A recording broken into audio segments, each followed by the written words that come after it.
우리가 신앙의 길을 걸어가다 보면 반드시 우리 가운데 곤고한 날, 또 괴로운 날, 또 우리를 넘어뜨리는 말들과 또 도전들을 만나게 될 때가 있다는 것입니다.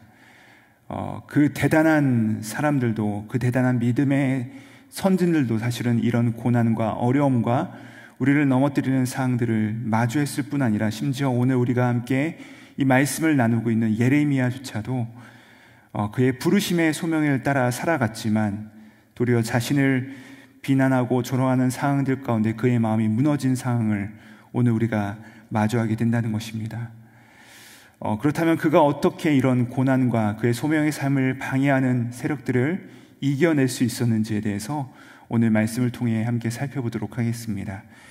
우리 방금 오늘 함께 읽어본 7절 말씀에 보시면 예레미야가 하나님께 강력하게 탄원하는 목소리가 등장합니다. 우리 같이 한번 다시 7절의 말씀을 함께 읽어보도록 하시겠습니다. 시작. 여호와여, 주께서 나를 권유하심으로 내가 그 권유를 받았사오며 주께서 나보다 강하사 이기셨으므로 내가 조롱거리가 되니 사람마다 종일토록 나를 조롱하나이다. 지금 예레미야가 무엇라 말하고 있습니까? 여호와 하나님께서 나를 권유하셨다라고 말하고 있습니다. 즉 그가 하나님의 말씀을 전한 이유는 무엇이냐? 하나님께서 그에게 권유하셨기 때문이었고요. 두 번째로 주께서 나보다 강하셔서 이기셨습니다. 즉 나는 주님의 뜻을 따라 행했는데, 다시 말하면 그 하나님의 뜻이 나의 뜻을 압도하셨기 때문에 내가 이렇게 행하였는데 그 결과가 어떠하였다라고 지금 말하고 있습니까? 그렇게 강력한 하나님의 뜻에 압도당하여서 내가 하나님의 뜻을 행하였고 순종하였지만 사람들로부터 박수와 또 인정과 환호를 받았으면 얼마나 좋았겠습니까? 그러나 도리어 하나님의 말씀을 전할 때 그가 조롱거리가 되었다, 내가 사람들의 수치가 되었다라고 말하는 것을 볼 수 있습니다. 자, 그러면 예레미야가 이런 공경에 빠진 이유가 무엇이겠습니까? 8절에서 이렇게 말씀하십니다. 내가 말할 때마다 외치며 파멸과 멸망을 선포함으로. 지금 이 선지자는요, 안녕과 평안을 선포하는 것이 아니라 그에게 맡겨진 소명은 무엇이냐? 바로 멸망과 파멸을 선포하는 것이었습니다. 즉 예레미야는요, 하나님의 뜻에 따라서 그의 사명을 선포하다가 세상의 손가락질을 당하고 있는 것이고 그들의 조롱거리와 치욕거리가 되었다라고 말씀하고 있는 것입니다. 어쩌면 이 세대를 살아가는 우리 역시도 금세 우리는 이 믿음에 대하여서, 우리가 믿는 바에 대하여서 적대적인 이 분위기를 금세 읽어나갈 수 있습니다. 우리가 세상에서 살아갈 때 실상 우리가 정체를 밝히지 않는다면 세상은 우리 가운데 너무나도 나이스합니다. 너무나도 친절하게 다가오고 평안합니다. 또 세상이 친절하게 우리 가운데 다가오지만, 하지만 우리가 금세 우리의 정체에 대하여서, 우리의 구주가 누구이시며 우리가 전하는 복음의 소식이 어떤 의미를 담고 있는지에 대해서 세상을 향해서 선포하기 시작하면 금세 태도가 달라지는 것을 우리가 발견할 수 있다는 것입니다. 심지어 10절 말씀에 따르면요, 모르는 사람들이 비방하고 박해하면 차라리 내가 이해라도 하겠건만, 이 예레미야를 공격하는 자들, 그를 조롱하는 자들이 누구라고 얘기하고 있습니까? 내 친한 벗들, 나와 친한 자들이 내가 실족하기를 기다린다라고 하고 있는 것입니다. 즉 우리가 하나님의 사명자로서 복음을 전하고 하나님께서 기뻐하시는 삶을 살아갈 때, 그 좁은 길을 걸어갈 때 이전의 관계 가운데 금이 생기기 시작하고 어려움이 발생하기 시작하고 또 우리의 신앙을 조롱하고 또 비웃는 그런 경험들을 우리가 마주하게 된다는 것입니다. 자, 그런데 이러한 치욕과 적대의 시대 속에서 예레미야는 어떻게 반응합니까? 우리 함께 9절의 말씀을 함께 읽어보도록 하시겠습니다. 시작. 내가 다시는 여호와를 선포하지 아니하며 그의 이름으로 말하지 아니하리라 하면 나의 마음이 불붙는 것 같아서 골수에 사무치니 답답하여 견딜 수 없나이다.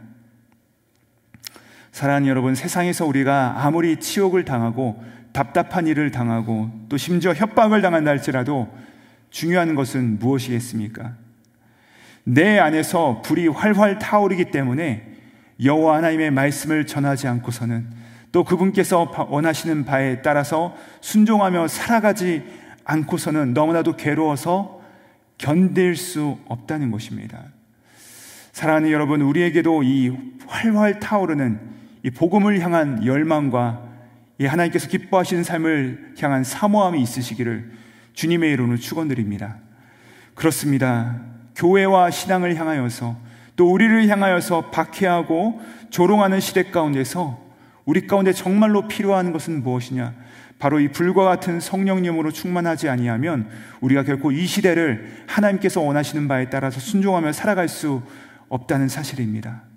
우리는 우리의 노력과 우리의 열심으로는 금세 포기하고 맙니다. 하지만 오해와 고난을 받으면서도 우리가 포기하지 않고 이 길을 걸어가며 다시 한번 입을 열어 주님께서 원하시는 바를 선포하며 살아갈 수 있는 능력은 바로 성령 하나님께서 우리 가운데 함께 하실 때 가능하심을 기억하시며 우리 성령 하나님을 기대하시고 사모하심으로 말미암아 그분과 함께 주님께서 원하시는 바를 승리하며 넉넉히 이겨가 나가시는 저와 여러분 되시기를 주님의 이름으로 축원드립니다.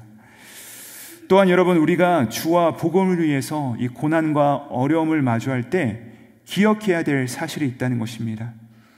우리가 결코 혼자 있는 것이 아니라는 것이죠. 바로 주님께서 우리의 아픔과 우리의 괴로움의 시간 가운데 겸손히 주를 섬길 때 괴로운 일이 많지만 구주께서 우리와 함께 하신다는 사실입니다. 스가랴 2장 8절에 보시면 하나님께서 이렇게 말씀하십니다. 만군의 여호와께서 이와 같이 말씀하시되 영광을 위하여 나를 너희를 노력한 여러 나라로 보내셨나니 너희를 범하는 자는 그의 눈동자를 범하는 것이라. 즉 하나님의 백성을 향하여서 그들을 박해하는 것은 곧 누구를 범하는 것이라고 말하고 있습니까? 하나님의 눈동자를 범하는 것이다 라고 스가랴 선지자는 선포하고 있습니다. 왜 그렇습니까? 하나님께서 우리를 당신의 눈동자같이 사랑하시기 때문에 그렇습니다.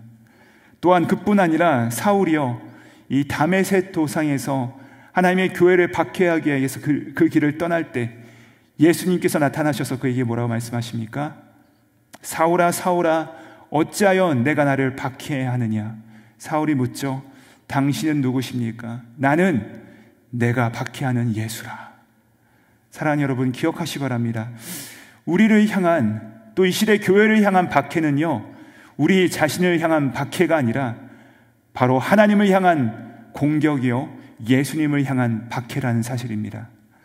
여러분, 우리가 주님을 위한 삶을 살아가시다가 어려움과 괴로움과 또 고난과 또는 때는 오해를 받으실 때가 있습니다.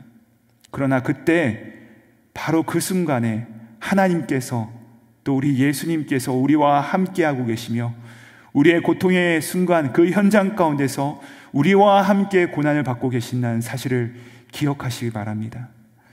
그리하여서 히브리서의 기자는요, 이 공감하시는 은혜를 다음과 같이 선언합니다. 히브리서 4장 15절에 16절 말씀입니다. 우리에게 있는 대제사장은 우리의 연약함을 동정하지 못하시리가 아니요 모든 일에 우리와 똑같이 시험을 받으시니로되 죄는 없으시니라. 그러므로 우리는 긍휼하심을 받고 때를 따라 돕는 은혜를 얻기 위하여 은혜의 보좌 앞에 담대히 나아갈 것이니라. 아멘. 사랑하는 여러분, 주님이 우리의 고통과 어려움의 순간을 똑같이 경험하셨고 이해하시고 공감하셨으니 그 사실 가운데 위로를 받으시고 다시 한번 일어나시는 은혜가 있기를 축복드립니다. 또한 우리를 이해하시는 것에서 그치지 아니하시고요, 우리가 그 이해하시는 그 주님의 보좌 앞으로 날마다 담대하게 나아가 때를 따라 돕는 은혜를 얻을 수 있다는 사실입니다.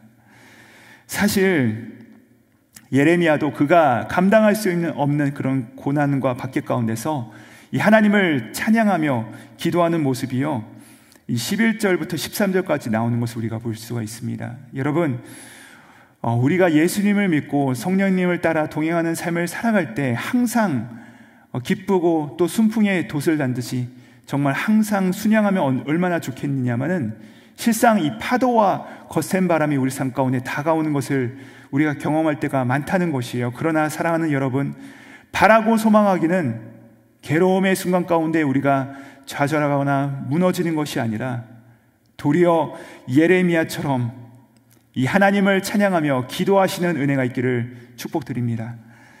우리의 초라하고 지친 모습에 집중하다 보면요, 우리가 도무지 헤어날 방법이 없습니다. 또 우리를 박해하는 자들을 향하여서 우리가 시선을 고정하다 보면 우리 안에 일어나는 것은 분노밖에 없어요.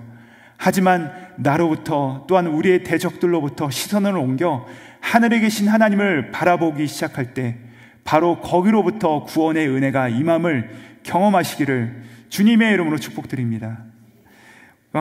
그럴 때 14절부터 18절의 말씀에 보시면요, 이 예레미야가 욥처럼 하나님께 간구해요. 하나님, 저를 왜 이 땅 가운데 태어나게 하셨습니까? 이럴 거면 왜 구원하셨습니까? 라는 하나님을 향한 탄원의 기도가 나오죠. 마치 예수님께서 겟세마네에서 아버지여, 할 수만 있다면 이 잔을 내게서 옮기시옵소서. 또한 그 예수님께서 십자가 위에서 무엇라 절규하십니까? 엘리 엘리 라마 사박다니, 하나님, 나의 하나님, 나의 하나님, 어찌하여 나를 버리셨나이까? 그러나 우리 예수님께서 거기서 기도를 딱 마치신 것이 아니라 더 나아가서 무엇라 기도하십니까?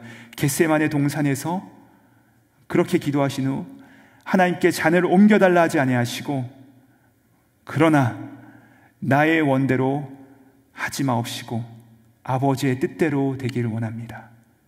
또한 십자가 위에서 예수님께서 그렇게 외치셨지만, 왜 나를 버리셨나이까? 라고 소리쳤지만 그 뒤에 이루어서 뭐라 말씀하십니까? 다 이루었도다. 아버지여, 나의 영혼을 당신의 손에 부탁드립니다 하셨다는 사실입니다. 그렇습니다. 예수님은요, 순간순간마다 다가오는 이 낙심과 좌절의 공격 가운데서 침륜에 빠지신 것이 아니라 신속하게 다시 한번 하나님께 시선을 고정하고 그분께 부르짖으며 나아갔다는 사실입니다. 그러므로 우리의 신앙이란 무엇입니까? 자신의 절망과 낙심에 머무는 것이 아니라 하나님께 신속하게 달려가는 것인 줄 믿습니다. 다시 한번 일어나 그분을 바라보는 것, 아버지의 손에 우리의 영혼과 우리의 일생과 우리의 평생이 달려있음을 믿으면서 전진하는 것임을 기억하시는 저와 여러분 되시기를 축복드립니다. 말씀을 마무리합니다. 사랑하는 여러분, 오늘도 우리가 예수님을 따라가며 사명을 감당하며 나아갈 때 분명히 예레미야가 마주한 집요한 공격과 낙심의 순간들이 우리 가운데 찾아올 것입니다. 그러나 우리를 낙심시키는 대적과 낙심한 내 영혼에 집중하는 것이 아니라 예수님께서 기도하셨던 것처럼 오히려 우리의 소망을 하나님께 두며 그 하나님으로부터 우리 가운데 소망과 능력이 오심을 기억하고 그분을 찬양하고 부르짖음으로 말미암아 우리를 눈동자처럼 지키시고 우리의 영혼을 회복시키시는 은혜를 경험하시기를 우리 구주 예수님의 이름으로 축원드립니다. 기도하시겠습니다. 하나님 아버지, 이 땅에서 소명자로 살아감에 있어 박해와 오해와 고난을 받을 때가 참으로 많습니다. 그때마다 우리가 홀로 버려진 것이 아니요 하나님께서 눈동자처럼 우리를 지키시고 예수 그리스도께서 우리의 고통 가운데 함께 하시며 성령 하나님께서 그와 같이 우리를 버려두지 아니하심을 기억하게 하사 때를 따라 돕는 은혜를 받기 위하여 은혜의 보좌 앞으로 담대히 달려나가는 우리 모두 되게 하여 주시옵소서. 감사드리오며 지금도 우리의 모든 상황에 공감하시는 우리 구주 예수 그리스도의 이름 받들어 기도드립니다. 아멘.